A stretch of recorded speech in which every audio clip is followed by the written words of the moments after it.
voir ton ami chaque dimanche, il y a des problèmes. je suis tout dedans.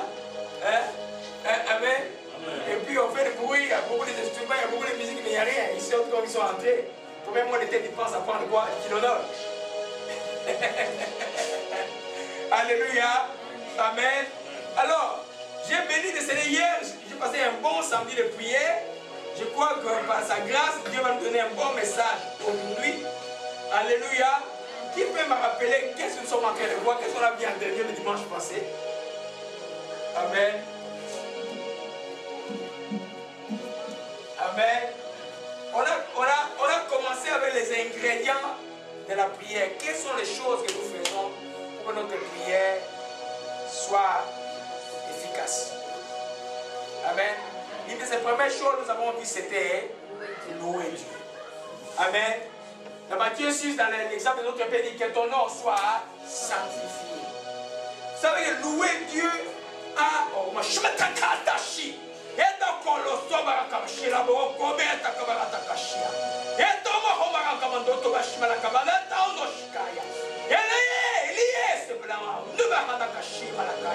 J'ai lu tout esprit de ce nom hors d'ici maintenant au nom de Jésus. Seigneur, je bénis ton nom, mais vous êtes ta gloire et ta puissance. Nous sauver de bénir ta parole. Alléluia. Amen. Le psaume 22, verset 4 dit: l'Éternel sied au milieu de louanges de son peuple. C'est que Dieu vient s'asseoir là où les gens les louent. Si tu veux la présence de Dieu manifeste, c'est vrai que Dieu est par les sons qu'il a mis pour nous, qui est le Saint-Esprit, dans nos cœurs. Amen. Alléluia. Dieu est là. Mais ce que la louange fait, il rend sa présence manifeste pour des résultats tangibles. Amen. On a vu que dans Actes chapitre 16, on a vu que Paul, et au verset 24-26, Paul et Silas, au milieu de la nuit, ils avaient des chaînes, on les avait frappés, ils commençaient à louer Dieu. Il est écrit tout à coup, un tremblement de terre se fit sentir. J'ai dit la fois passée, ils ne louaient pas Dieu parce qu'ils s'attendaient à un tremblement de terre. Ils louaient Dieu parce qu'ils savaient que tout comprend bénissait qui aime Dieu, que Dieu, pour lequel ils sont dans les chaînes, les verra sortir de là parce que c'est sa promesse. Amen. Mais ils ne savaient pas comment. La même chose, toi et moi, on peut avoir des problèmes aujourd'hui. Des problèmes très sérieux. Nous avons le choix de nous recroqueviller sur nous-mêmes, de nous plaindre et de regarder. Aujourd'hui, je vis un démon. Le démon que j'ai vu ce matin, je n'ai jamais vu un démon. Tout noir, plein de rats, ils ont remis la bave. Je ne sais pas s'il est arrivé à 5 heures ou il était là en train de partir. Amen. Quand tu vois les choses comme ça, tu as le choix de dire, hey, je veux vivre dans la terreur. Ou les gens disent, non, non, puisque les démons existent, qui a créé les démons? C'est Dieu qui a créé, c'est les gens dessus, non? Alors moi, je suis avec le Dieu Tout-Puissant. Donc maintenant, moi, je peux faire un truc que j'active la présence de Dieu Tout-Puissant. Moi, les démons vont fuir. Alléluia. Amen. Il faut que nous pratiquions les louanges. Je disais que louer Dieu, ce n'est pas chanter seulement. Tu peux louer Dieu par sa parole. Tu remémores les paroles, les grandes paroles de Dieu. Seigneur, tu es béni. Éternellement, tu es béni dans toute ta création. Seigneur, tu es merveilleux. Tu m'as créé une créature merveilleuse. Et Seigneur, je te rends grâce que celui qui est en moi est plus grand que celui dans le monde. Tu loues Dieu dans ta grandeur avec la parole de Dieu. Comme tu fais mettre ça dans un champ. Amen. Parce que la louange paralyse le diable. La louange prouve que tu crois déjà. Quelqu'un qui loue a déjà la foi dans le cœur. Tu ne peux pas louer Dieu si tu n'as pas la foi dans le cœur. Alléluia. Quand tu te réveilles, si tu commences à louer Dieu dans sa grandeur, tu vas voir que la foi est là. Elle va être petite, mais elle va commencer à grandir, à grandir. Et quand tu vas venir faire la prière d'autorité, je vous dis qu'ils vont fuir. Alléluia. Amen. Le diable est malin. Il s'est tourné et dit, il est capable de nous faire tourner vers les Espagnols. Un moment dit, c'est discret, moi je vais le tourner, je vais prendre une autre tangente. Amen. Je vais lui tourner comme ça, je vais aller de l'avant. Alléluia.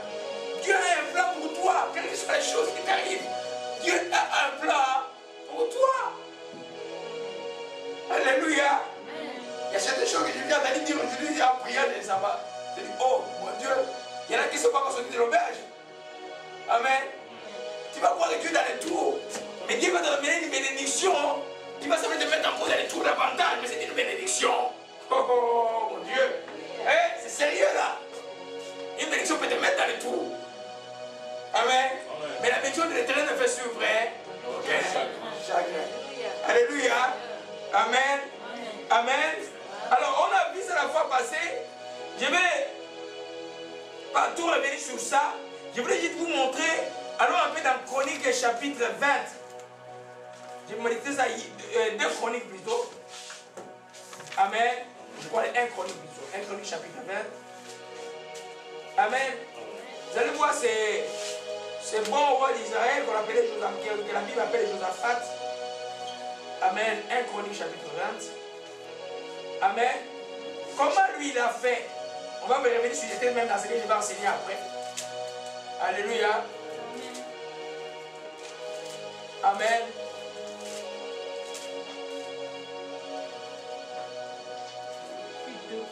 Deux Chroniques chapitre 20. Amen. 2 Chroniques chapitre 20. Alléluia. On va revenir sur l'entité du texte après dans ce que je vais enseigner tout à l'heure là. Mais lisez simplement le verset 3 d'abord. Le verset 1 à 3. Après cela, les fils de Moab, les fils d'Ammon, avec eux les Maonites, marchèrent contre Josaphat pour lui faire la guerre. Et on vient informer Josaphat en disant, une multitude nombreuse s'avance contre toi. Depuis l'autre côté de la mer et depuis la Syrie, ils sont à Tchachon, à Tamar, qui est à Ngedi. Dans sa frayeur, Josaphat est disposé de chercher l'Éternel. Il publia un jeûne à tout Juda. On va y revenir. Alléluia. Amen. Mais allons dans le verset 21. Amen. Le verset 21. Puis d'accord avec le peuple, il nomma les chants et revêtus d'ornements sacrés, marchant devant l'armée, célébrait l'Éternel, disant, louez l'Éternel car sa miséricorde durera toujours. Au moment où on commençait le louange, l'Éternel plaça un embuscade contre les fils d'Ammon et de Moab, et c'est de la montagne de Sir qui était venu contre Juda, et ils furent battus. L'histoire, on va le lire bientôt là. Amen. L'histoire, c'est tout ce peuple-là, que Dieu avait dit à Israël de ne pas aller vers eux, de passer outre eux. Ils se sont révoltés maintenant contre Israël. Amen. Ils sont venus maintenant attaquer le roi de Josaphat, qui était le roi de Juda. Ils sont venus attaquer. Et quand ils sont venus, ils étaient en grand nombre. On va revenir sur ça après le verset 3. Josaphat publia un jeûne. Non seulement il publia un jeûne, et puis pendant le jeûne, pendant qu'il priait, il y a une parole prophétique qui est sortie chez un des prophètes, qui a dit simplement, ce n'est pas votre combat, l'Éternel combattra pour vous. Beaucoup d'entre vous aussi, vous recevez les prophéties. Il y en a même qui jouent avec les prophéties aujourd'hui. Dieu vous dit une prophétie, vous êtes les voir. Vous ne faites rien. Vous trouvez ça comme... Amen. Moi, je connais des gens, chaque fois que je prie quelque chose, Dieu sort quelque chose dans ma bouche, ça s'accompagne tout le temps dans leur vie, parce qu'ils prennent ça au sérieux et puis ils activent, ils vivent avec ça. On va voir ça tout à l'heure. Amen. Et qu'est-ce qui s'est passé finalement? Et comme l'Éternel dit, va vous livrer le combat, qu'est-ce qu'il restait à faire, Josaphat?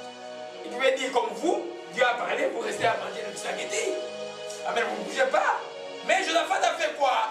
Il a choisi parmi les Lévites les chants. Il les a placés devant l'armée. Il savait que l'armée ne va pas combattre.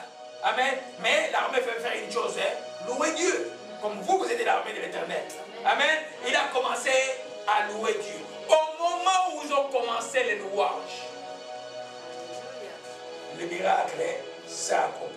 L'ennemi, ils se sont entretués entre eux. Quand ils sont arrivés sur les champs, et dans cette vallée-là, ils appellent la vallée de Beraka, ils trouvent qu'il n'avait qu'à prendre seulement le... Comment ça s'appelle? C'est le butin. L'ennemi s'était entretué. Alléluia. Où est que, je donne un exemple à cause de louange, comment ça marche. Quand on parle de la guerre, je dis le combat va aller combattre avec les armes, c'est la guerre spirituelle. Quand toi tu te retrouves dans une situation comme Josaphat, une multitude de démons arrivent Les problèmes arrivent à gauche, à noir, chez la femme, chez l'enfant, chez l'oncle, chez qui. Tout dit, attaquez de toutes parts, c'est pour vous mettre la tête. Tu as le choix de dire, oh, je vais mettre ma tête comme l'Autriche dans les sables, et puis on vient de cliquer. Amen. Ou le choix de dire que, je vais disposer un temps à chercher l'Éternel. C'est pas que je vais vous parler aujourd'hui de la deuxième chose, le deuxième ingrédient. Vous voyez que la louange, des fois, c'est couple et des fois, elle peut être précédée par un état d'humiliation qu'on appelle les jeûnes. Alléluia. Je vais vous parler du jeûne aujourd'hui. Dans 1 Corinthiens chapitre 9, verset 3, il dit, dans sa frayeur, dans la terreur, quand tu sais où la crainte envahit, ton cœur bat, tu ne dois qu'elle insomnie. C'est alors qu'il faut se disposer à chercher l'Éternel par les jeûnes. Alléluia. Aujourd'hui, nous allons parler du jeûne. Beaucoup des églises jeûnent. J'ai dit tout à fait certaines églises, j'ai dit que 70% jeûnent mal. Très, très mal. Si bien qu'à faire, on se demande, est-ce que les jeûnes a donné quelque chose? Il y en a qui jeûnent, après les jeûnes, c'est devient pire qu'elle est dans les jeûnes, avant les jeûnes. Amen. Nous allons voir aujourd'hui comment les jeûnes comme ingrédient de la prière. Parce qu'il y a des situations de la vie qui feront que moi et vous, on n'a pas le choix que de jeûner. Alléluia. Il y a des fois, tu pries, et ne demande pas une fois. Des fois, tu pries, ne demande pas, tu fais quoi? Tu jeûnes. Alléluia. Alors, on va voir aujourd'hui le deuxième ingrédient de la prière. Pour que notre prière soit efficace, ce qui est le jeûne. Amen. Les jeûnes, vous savez que Jésus, quand il marchait sur la terre, je n'ai pas repris le verset hier, je vais aller rapidement. Il est en train de, ses disciples étaient de glaner dans les champs. Et puis, les pharisiens disent, mais comment toi, maître, tes disciples ne jeûnent-ils pas? J'ai dit, est-ce qu'on peut faire gêner les épouses pendant que l'époux est là? Non. Quand moi je vais partir, il est généreux. Et Jésus lui dit déjà partir à la voie de Dieu le Père. Les chrétiens doivent gêner. Doivent avoir l'habitude de gêner. Amen. Amen. Si tu n'as pas l'habitude de gêner, mon frère, il y a certains importants, il y a même des fois un petit démon qui est resté, il va rester 50 ans dans ta vie jusqu'à 80 ans, il est là parce que tu n'as jamais fait l'effort de chasser. Alléluia. Amen. Amen. Donc, il n'est pas une question inconditionnelle, c'est une éventualité. Jésus dit quand vous gênez. Jésus ne dit pas si vous gênez. Amen. Il dit quand vous gênez. Quand il y a un cas dans cette vie, c'est une chose, c'est une éventualité, cela va arriver dans la vie de chaque croyant qu'il faut gêner véritablement. Le but de l'enseignement, comme ingrédient de la prière, de nous montrer de mieux gêner. Satan est rusé. Il peut t'atteindre dans les gènes 40 jours avec résultat 0. Il peut t'atteindre dans les de 21 jours avec résultat 0. Si tu ne sais pas gêner comme la parole est le demande. Alléluia. Amen. Amen. On va prendre peut-être dès dimanche avec ça parce qu'on va avoir des combattants qui savent, dire, hey, là tu as assez joué avec moi. Je vais me mettre, je vais prier.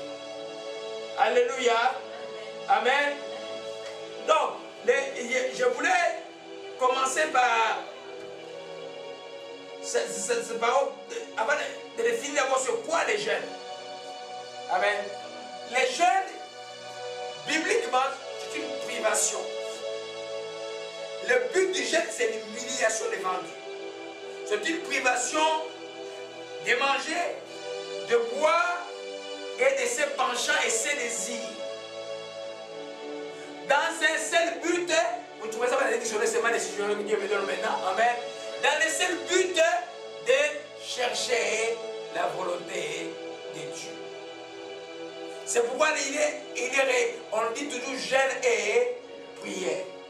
Parce que tu as cessé de manger, tu as cessé de boire, tu as cessé de te